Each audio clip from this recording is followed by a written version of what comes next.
All right, I'm just gonna sit down. We're just gonna do like a little test. All right.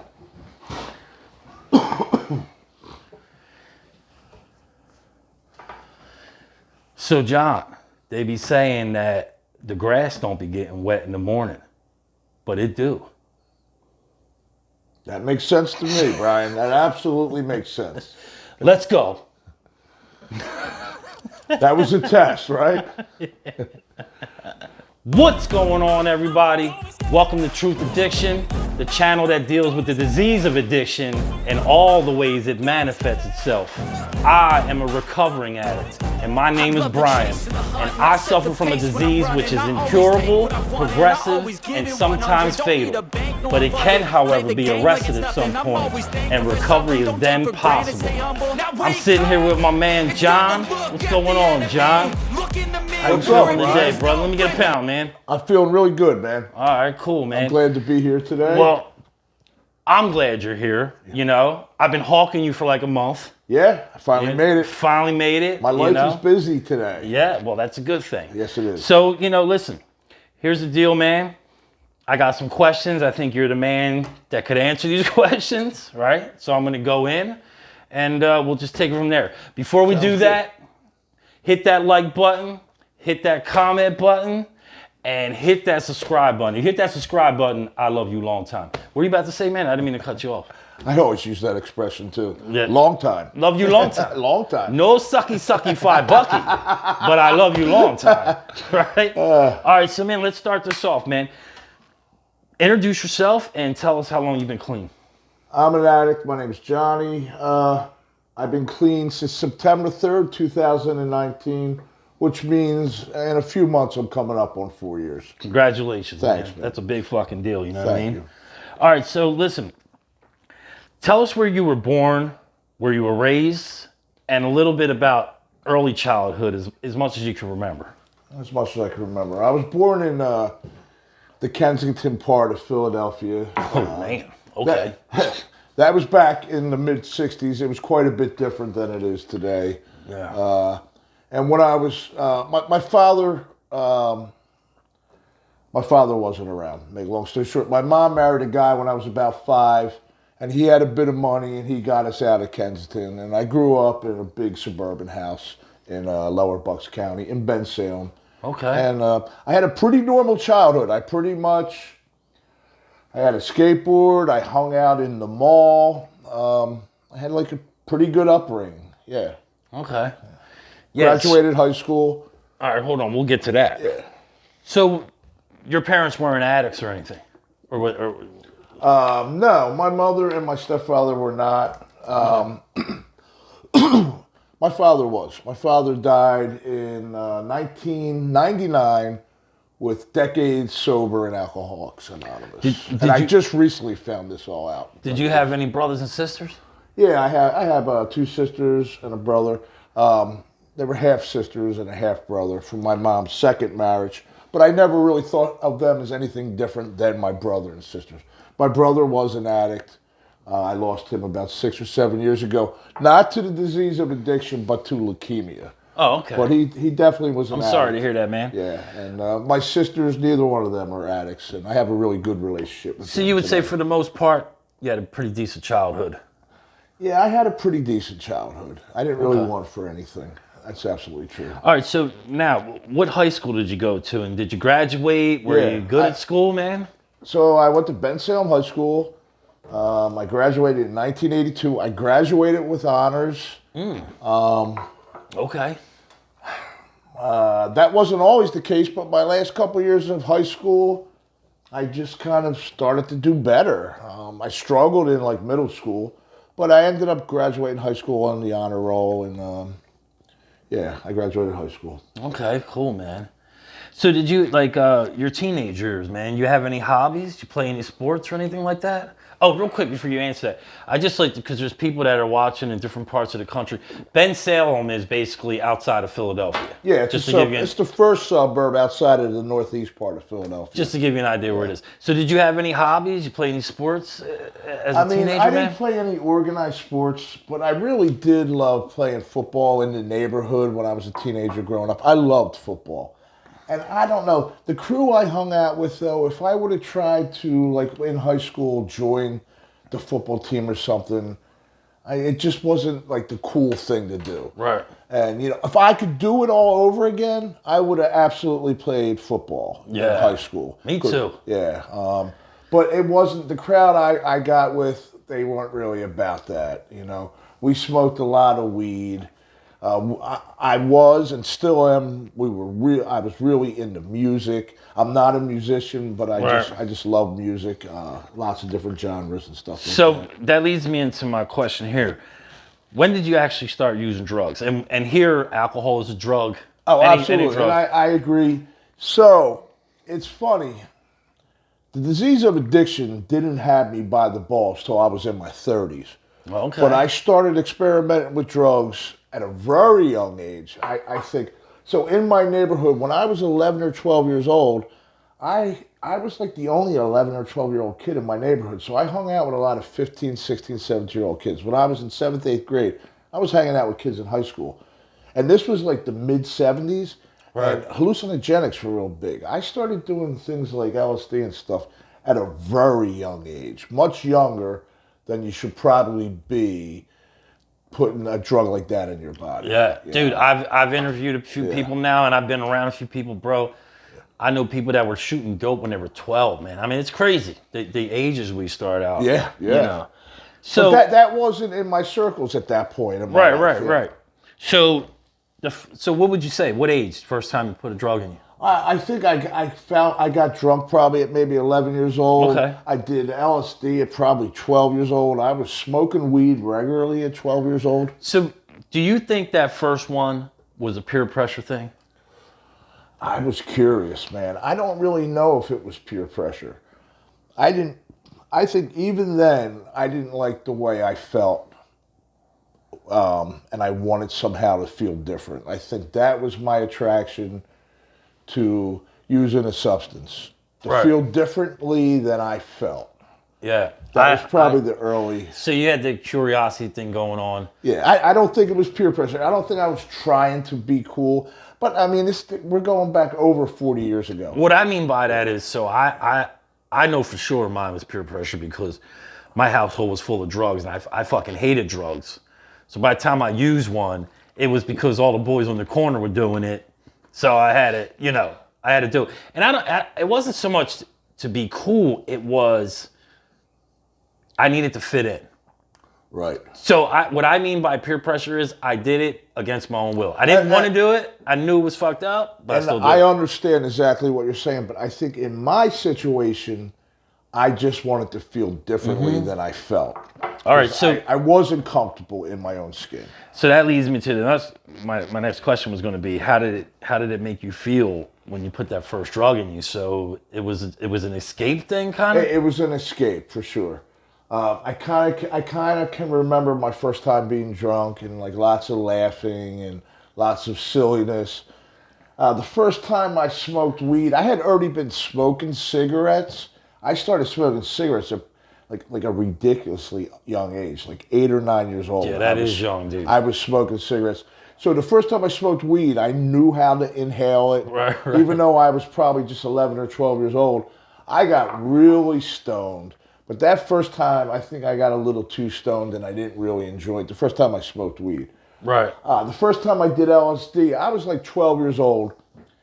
And one of the dudes I was tripping with, they were all, like I said, 14, 15 years old, maybe 16. He came out with an invisible dog leash. Do you remember these things? I do. Dude, I fucking laughed for hours, hours and hours. I just laughed and I laughed and I laughed. Right. And so my early experiences with drugs were, for the most part, pretty pleasant. So looking back at it now, right? Yeah. So me and you, we work a program. I like to think I do. We work a 12-step. We have an understanding of what the disease of addiction is. Basically, what I'm trying to say today. I do. So looking back, do you see any signs of the disease of addiction before the drug? Before doing the drugs? I always kind of took things to an extreme, you know. It was never enough of anything. Yeah. Any kind of good time, I wanted more and more. I didn't want the party to ever end, or the good feelings to ever end. I chased positive feelings. I never wanted to feel down. I always wanted to be entertained in some way. Right. I didn't want to be bored. I didn't want. I guess. Yeah, I guess. Did you see any? What I mean is like, did you see any kind of manipulating skills? Any Well, yeah. I mean, lying going on? Mask wearing? Do any of that? Because I wore a lot of masks around people. Or were you kind of just your own person, man? I mean, it's hard. And once again, Brian, you got to remember, man. Like I'm going to be 60 in a year. Yeah, I get it. So I'm going back. You're trying. Right. I'm going back 45 years. I wanted to be accepted. I wanted to be cool. I was always very conscious of what I thought was cool or hip.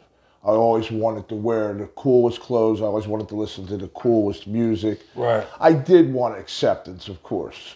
I don't know if I always followed the herd, but I wanted to be accepted and looked at in a positive light by the herd. I got you. Yeah. Right. Yeah.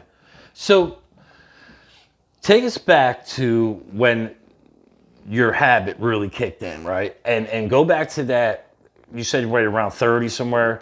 Explain the progression of the disease, your active addiction, from right around that time, that 30, right up until this time when you got clean. Well, I mean, I have to say this, right? So if you don't mind me backtracking a little bit. So I was a teenager. I did a lot of drugs. And we talked about how I graduated high school with honors. So something had happened around 10th, 11th grade. I stopped getting high before school, something I did do in 8th, 9th, 10th grade. And I kind of was losing interest in smoking weed. Okay. By the time I made it to 10th grade, actually, weed started to have a negative effect on me. And it started to make me real self-conscious and real paranoid. Not paranoid in regard to, like, the FBI was after me, but paranoid in regard to, like, I felt self-conscious when I would smoke weed. And I started to lose interest in weed. And I would drink on the weekends and stuff, but I started focusing a little bit more on school, and I did really well, and I graduated high school with honors. And, then in my 20s, I had a pretty normal life, and I have to be honest. Okay. I would go out and get, like, blackout drunk occasionally on the weekends. And then other times, I would do a lot of cocaine on the weekends. But then I would literally go 2-3 weeks, a month at a time without using any substances. Yeah, I would go to work that's every unusual. day. Yeah. That's very unusual. I had apartments, I had vehicles, I had relationships. So wait a minute, because that's an unusual thing. I'm going to go off script here for a second, but why do you think that? Because I know you today. I've heard you. Well, for one, I hadn't discovered my drugs of choice yet. Okay. I mean, that was for certain. All right. No, because I was going to say, because we've been around each other quite a few times. I've heard you share and things, and I know you're just as much of a fucking addict as I am. Right. And then with that disease. Oh, yeah, absolutely. And so it's unusual that you're able to do things like that just a week. Why do you think that you were able to do that? I don't know. My addiction progressed later. I think there's something in some of the literature. I mean, what I'm saying is, do you see anything that was like, was there some kind of pressure coming from somewhere that kept you from doing it? Like, well, I knew my life would get unmanageable when. Okay. I knew I wouldn't be able to maintain employment or anything like that. So basically what happened, there was a lot of experimenting going on as a teenager. Then in my 20s, I kind of chilled out to some degree. Right. And I had some semblance of a normal life. I met my son's mom. And I met her in a bar, but she had a couple years clean and sober already, but she still hung out in bars. And at that point, I was in like my late 20s, and this is real relevant, so I think it's important to talk about. Yeah, go ahead, man. I would get too drunk, and I would do coke. And I remember a few months into the relationship, she was like, if you don't stop drinking and like doing coke, I'm gonna roll. Okay. And I did. I stopped completely. That's what I meant by reserve pressure. So at 27 years old, Yeah. I stopped completely, right? Okay. And I was working at Tower Records on South Street, Philadelphia at the time. I had a good job working in shipping and receiving. Her and I had made a decision to have a child. She ended up getting pregnant. I started a clothing business. I ended up having a store on South Street in Philadelphia. My son was born, and I had this nice little life. Right. And this happened in my late 20s, and sometime in my early 30s, I lost my business. And at this point, I had abstained from the use of, I wasn't drinking and I wasn't sniffing coke anymore, but I had lost my business. And we were doing really well. We had like a new car, we had a nice place, but we hadn't saved any money or anything. And I lost my business and the income stopped immediately. And I ended up getting like this job working in a cemetery. Like the most depressing thing you could imagine, right? I'm like literally, I go from having a pretty successful business on South Street, Philadelphia, to working in a graveyard. Literally, basically, like, were you digging? You were digging graves. You were the grave digger. Like physically, Okay. Cremation graves. I would literally dig with a shovel. The regular sized graves that was done with Backhoe. a backhoe or whatever. Yeah. But and I had a few years abstinent, and my son's mom, Mary, and my son went up to Wilkes-Barre, Pennsylvania for the weekend, where she was from. I met her when she was going to Temple in Philly. Okay. And I called up my brother, and I was like, dude, I've been having a really hard time. Why don't you come over, we'll get some beer and bring some coke. And my brother was like, well, I don't really sniff coke anymore. I smoke it now. I smoke it now. And so, I've upgraded, John. So this is me now. I have a few years completely abstinent on my own. This is before the disease progressed. Well, my brother comes over. I smoked some crack for the first time ever, and that was it, man.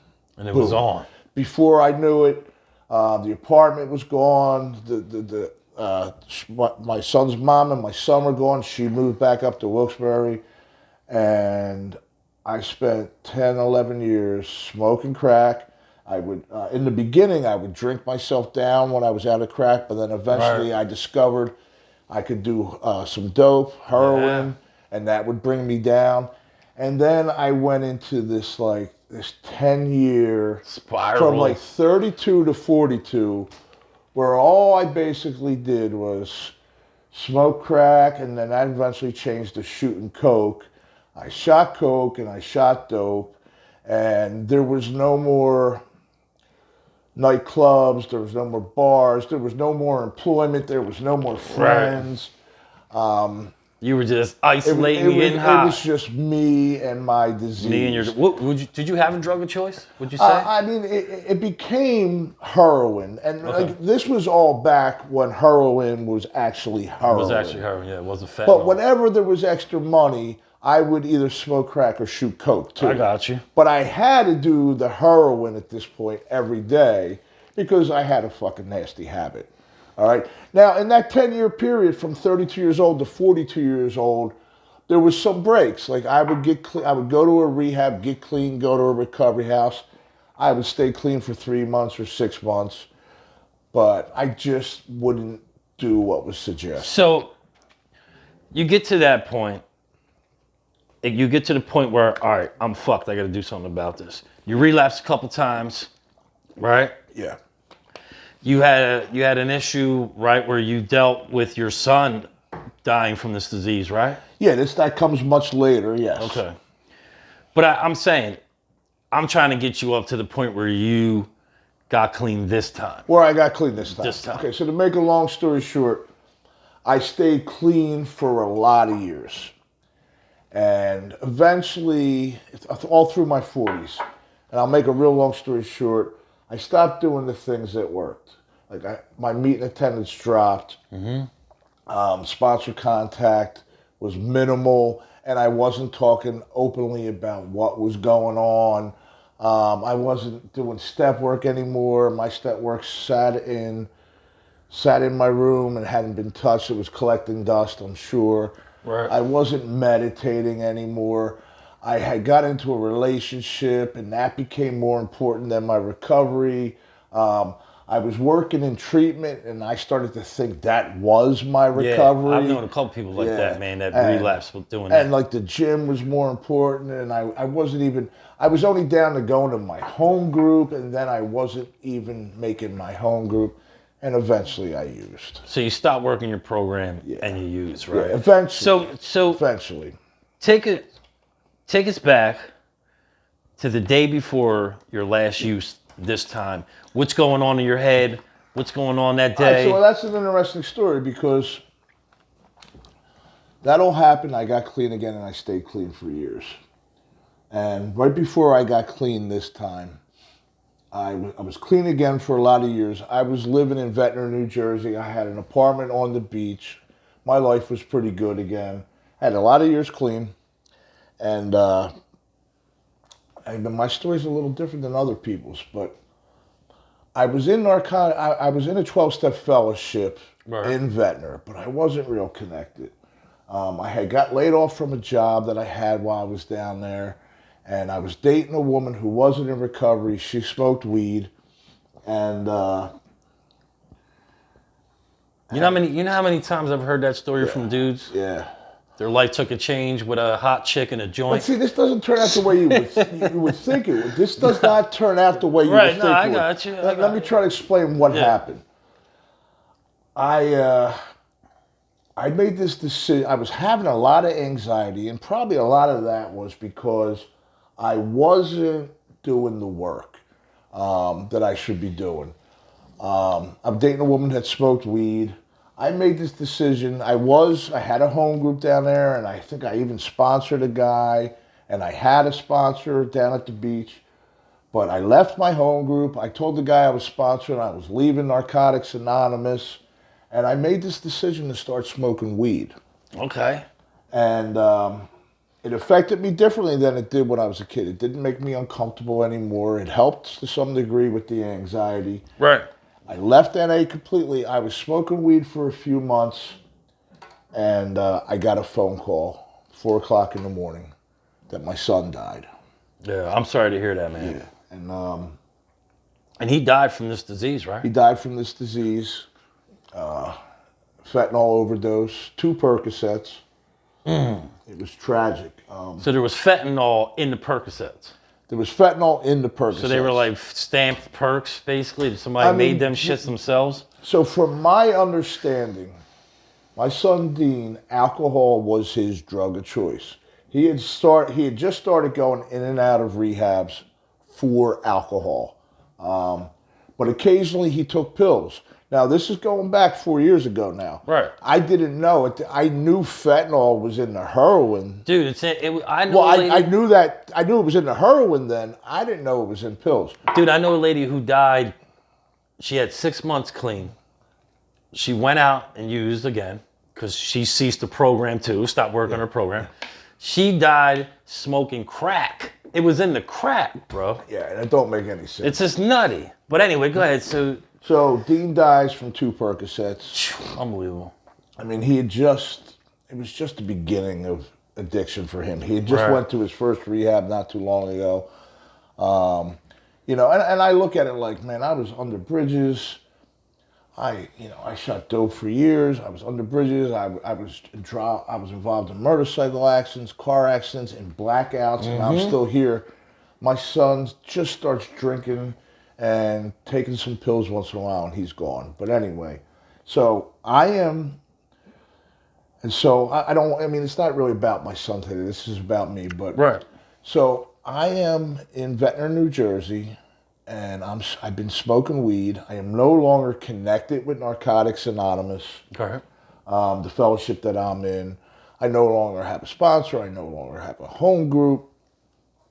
And The recipe for disaster, man. but my friends from Narcotics Anonymous hear my son is gone and start showing up for me. And to make a long story short, I got scared. and I'm like, I am no longer working a program. I'm smoking weed. If I don't come crawling back to NA right now, I am doomed. Right. You I had, am you had that doomed. moment of clarity. I never did dope in Atlantic City because I'm living in Ventnor, New Jersey. It's right next to Atlantic City. But I know it's like radar. I would find it in a minute. Oh, yeah, for And sure. I am grieving the death of my son. So I came crawling back to Narcotics Anonymous. So my son died on August 10th. His birthday actually was August 11th, so this was tragic. Wow. And I got high. I smoked weed again a couple more times before I came to my senses, and I got clean on September 3rd. All right. Well, I'm glad you did. I need to say this, though. Go ahead, man. With what I know now, and with a good, firm first step that I have today, if Dean hadn't died and I would have continued smoking weed, I know it, or if I wouldn't have came back to NA, even if he did die, I know now it would have been tragic. Right. Sooner or later, it would have bit me in the ass, and I would have been fucked. So I'm glad I made. So it almost seems like when I say I had this relapse where I just smoked weed for a couple months, it does not by any means mean that I had some kind of ability to manage it. Right. It just means it hadn't got me by the balls. Just ain't got you yet. Yeah. So we're talking about the disease, man. Real quick, just give me a short definition. What does that mean to you, the disease of addiction? I remember being caught up in my disease. And me and my brother were driving to Kensington on 95. We were in some hoopty. I remember we had this bandana tied around the hood of the car. So the hood, because the clasp was broken, so the hood wouldn't blow up. Right. So we're driving down 95 and the hood's going like this. And we're both talking to each other about how we got to get down there because we're going to be sick, right? This is in my active addiction, the worst of my addiction. Right. And all of a sudden, I had this moment of clarity where I realized I had to be down there, not just because I was going to be sick in a few hours and I was going to be puking and shitting and all cramped up. Right. I realized I had to be down there because I got to a point where I could not tolerate or bear to not have a substance in my body. The physical sickness was really irrelevant. I had to use. There was no choice. Right. And it wasn't just because I was going to be sick. Gotcha. It was because I could no longer live without a substance in my body. Dude, I had a moment like that where, speaking of cars, real quick, I remember I go down the way, I had $20. I'm in this little hatchback car I had, right? And I'm sitting there, and I get the 2 bags, and I think the 2 bags were like fucking half fake or something, right? So I'm still kind of withdrawing, sitting in North Philly in my car. This dude comes up to me and goes, "Hey, you want to sell that car for parts?" And I'm like, "Nah, man, I ain't selling my car." He goes, "How about that door, man?" Yo. Wait, you sold your I sold my fucking passenger door right on the spot. Fucking dude duct taped it up for me, and I drove like that for a week, bro, without a fucking door, man. But because I had to have it. I had to have it. You know what I mean? So listen to this. Do you think there's a cure for the disease? And if you do, tell us why. No. I mean, I absolutely do not think there's a cure. I think it can be arrested, like they talk about in the Narcotics Anonymous literature. I think we can go to our graves without ever using again. Mm-hmm. But I believe in a power greater than myself, but I also believe the disease of addiction is a power greater than myself. You ain't lying about that, bro. And left to my own devices, and this is my experience, I will convince myself again that I can just smoke weed or I can take 1 Percocet. Mm-hmm. I recently had a knee surgery done about 2 months ago, and I opted not to take any medication, any pain medication after the surgery. Yeah. And people thought I was being some sort of martyr or whatever. Nah, yeah, I get it. Yeah. But like the truth is, the next day after the surgery, I wasn't in that much pain. It's amazing how much pain we could tolerate. How much pain we could, and it wasn't that painful. Or what a Motrin could actually do for you. Yeah, exactly. And that is what I think they gave me. We always convinced ourselves for any pain we had, we needed heroin. Heroin will fix that. Let me just get a bag of dope. Oh, I broke my fucking ankle. Yeah, I just need a bag of dope. See, it took me years to realize that opiates were actually invented for, or made for physical pain. Yeah, exactly. But anyway, so I had the surgery and I did it without taking any pain meds. I'm not saying that everybody. Right. I get what you're saying. I mean, I have a friend. He had a liver transplant. And he had to go on pain meds, but he had somebody hold them. Yeah. He got through to the other side without a relapse. But I opted not to even put myself at risk of relapse. I get it, man. But I wasn't in that much pain. It was fine. Right. And I didn't have to put myself in jeopardy of a relapse because I respect the disease of addiction. Yeah, it's not. I did say I had my gallbladder out, and things went a little bad during it, so they had to do some extra shit. But I made sure I left that hospital with nothing. I told them fucking doctors, I'm not taking any of this shit because I'm scared, dude. If I'm being real, I'm afraid that my body won't know the difference between me taking a Percocet to help me or me taking a Percocet to get high with, man. It's just that simple. So listen, let me ask you this. Yeah. I do some research, and I like to ask people this because, I've researched some shit, and the current rate of recovery in a 12-step program is around 4 or 5%, pretty much across the board. AA, NA, CA, meaning this, right? So 4 people come into a meeting for the first time trying to get clean. And 100 people, I mean. Yeah. And out of those 100, 4 people will stay clean for a year. They say 1 will stay clean for 5 or more years, right? Mm-hmm. I've been around for a little bit. You've been around for a little bit. I think that sounds about right from what I've seen. So tell me why you think that is. All right, so this is my opinion on this, and I've talked about this before. They may be the statistics, and that may hold true. Right. But when I went to my first rehab, they told me to do certain things. Get a home group, get a sponsor, attend meetings regularly, work the steps, avoid people, places, and things. Get a place in the steps, stuff of that nature. Build a network of people that are about recovery, that are about something. And for some reason, I didn't do it till like the 20th rehab, right? So I think it's just like joining a gym. Like lots of people join gyms, but only a few people get fit. But everybody can get fit if they utilize the gym and they did everything that was suggested. The same with 12-step recovery. It's a good analogy. When they do those statistics, who really continued to go to meetings regularly? Yeah. Who really got a sponsor and used that sponsor? Who really prayed or meditated or did step work or avoided people, places, and things?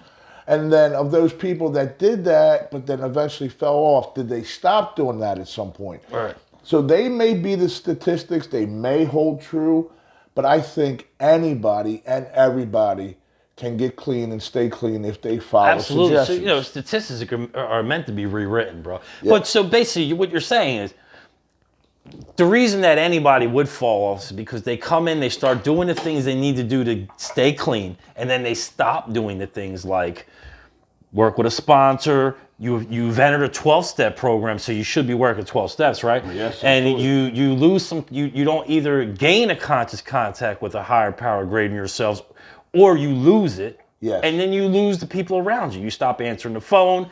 And like you said, you stop talking to people.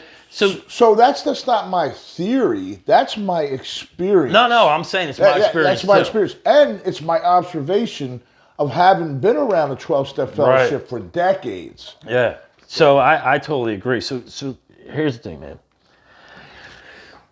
I want you to, if there's somebody struggling out there right now, bro, right that's watching this, and they feel like the fucking wall's closing in on them. They feel like they can't, not me, I'm unique, right? I'm worse off than you guys, so I can't get clean. You know what I mean? You know that mentality we have? Maybe they're feared up, right? Somebody's struggling. Looking at that camera, man, and like, what would you say to that person that's watching right now, man? There is hope. And as cliche as it sounds, the things, if you've been in a rehab that are suggested, they work, man. Like I'm the biggest skeptic of all. Like I never believed in the government or the education system or any religious institutions, but I came to believe in 12-step recovery because it really works. If you work it, my experience is if I avoid people, places, things, I have a home group, I have a sponsor, I go to meetings regularly, I'm hanging out with other people that are in recovery and about recovery. If I'm meditating regularly or praying, if you're so inclined to do that, working steps. When I do those things, I stop using. And that's my experience. But also, I have observed through the years people who do those things stay clean and their lives get better. They get married, they go back to school, they get custody of their children back. Yes, sir. They have good lives, they buy homes. People who stop doing those things usually tend to disappear and go back to misery or die, you know? Yeah. Like, I really believe in the whole, if you're an addict like me, jails, institutions, death, or the other option that's most important, recovery. Recovery really works. Recovery is possible, man, for Maybe, sure. Maybe there's other things that work, but in my experience, Right. I've only seen, I mean, once in a while somebody might get it through religion or some kind of